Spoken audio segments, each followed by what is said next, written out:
আজি মানুহজনৰ জন্মদিন। তেওঁ ঘৰত নাথাকে যিহেতুকে বিশেষ একো কৰিব পৰা নাযায়। সেয়ে আমি গোটেইকেইটাই ভাবিলোঁ আজিয়ে নামঘৰত শৰাই এখন দিওঁ।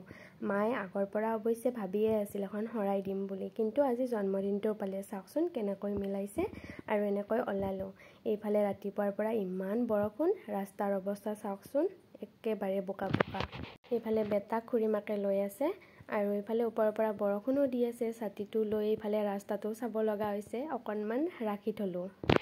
ক'ৰবালৈ যাবলৈ ওলালেই বৰষুণে তাণ্ডৱ চলায়। শান্তি নাই ক'তো এই বাৰিষা বতৰত। এইফালে আৰু ৰাস্তাতে যোৱাতকৈ পুখুৰী পাৰেৰে গৈ আছোঁ। আৰু এনেকৈ ৰাস্তা বেয়া দেখিলেনো কোনে গালি খাই বেছিকৈ কমেণ্টত ক'বচোন। আৰু আহি ফাইনেলি নামঘৰ পালোঁ। আৰু এতিয়ালৈকে আইসকল অহা নাই যিহেতুকে বৰষুণ বতৰ। অকণমান দেৰি হ'ব তেওঁলোক আহোঁতে, আৰু ভাবিলোঁ অকণমান ৰাখি থওঁ যিহেতুকে মানুহ আহিলে এনেকৈ ভিডিঅ' কৰিব নোৱাৰোঁ আমি। আৰু এইফালে বেটাই মোৰ কচতে বহি ল'লে আৰু ৰাতিপুৱা যিটোহে মাৰ খালে আইসকল অহাৰ পিছত চাহৰ ব্যৱস্থাত সোমালোঁ। ইয়াত যিহেতুকে বেছি ভাল ব্যৱস্থা নাই, তেনেকৈ মই জুইতে চাহখিনি বনাব ধৰিলোঁ। বৰষুণ বতৰ, খৰিবিলাক জিকি আছিল আৰু কিবাকৈ চাহখিনি কৰাৰ কাৰণে জুইখিনি ধৰি দিলে মায়ে। আৰু ভিতৰত আইসকলে নাম গাই আছে। জন্মদিন বা কিবা বিশেষ অনুষ্ঠানত এনেকৈ নামঘৰলৈ আহি খুব ভাল লাগে। লগতে মানুহজনৰ দীৰ্ঘায়ু কামনা কৰি আজি সেৱা জনালোঁ।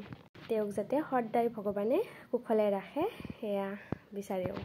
তাৰপিছত প্ৰসাদ দিলে আৰু এনেকৈ নাম ধৰিলে। শেষত চাহখিনি দিয়াৰ কাৰণে কাঠিতে বহি ল'লে, ভিতৰত চাহখিনি নাখায়। আৰু এয়া নাম ধৰাৰ অকণমান ক্লিপ ৰাখি থৈ দিছিলোঁ, পিছতহে লগাই দিলোঁ। আৰু সকলোখিনি হোৱাৰ পিছত এয়া হ'ল আৰু আমি এতিয়া আহিবলৈ ওলালোঁ। সকলো ঘৰা-ঘৰি হ'ল। এতিয়া প্ৰায় 12টামান বাজিলে আৰু আমি এঠাইত যাম, তাৰ কাৰণে আমি পটাপট ঘৰলৈ আহিলোঁ। এইফালে সকলোকে মাত দিলোঁ যাতে কোনেও বেয়া নাভাবে, যিহেতুকে বৰষুণ বতৰ। আমাৰ অকণমান যাই পাওঁতে দেৰি হৈছিল আৰু মানুহবিলাকৰো দেৰি হৈছিল অৱশ্যে।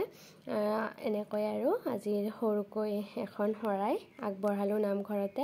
কোনেও যাতে একো বেয়া নাপায় তাৰ কাৰণে প্ৰাৰ্থনা কৰিলোঁ। লগতে যিমানেই মনটো বেয়া হৈ নাথাকক কিয়, যিমানেই যি নহওক কিয়, এনেকুৱা ঠাইত আহিলে ভাল লাগি যায়। আৰু আমি ঘৰলৈ আহিলোঁ। বেটাক ভাত-চাত খুৱাই এনেকৈ আমি পিলপিলিতে বহি আহি আছোঁ। এটা পাৰ্টি আছে তালৈকে বুলি। আৰু এনেকৈ গৰমত কাপোৰ পিন্ধি যিটোহে অৱস্থা হৈছিল আজি, ভাতখিনি খায়ে আহো আহো লাগিছিল। আৰু আমি ভাতখিনি খাই অকণমান ৰখিয়ে ঘৰলৈ আহিলোঁ যিহেতুকে ইমান গৰম।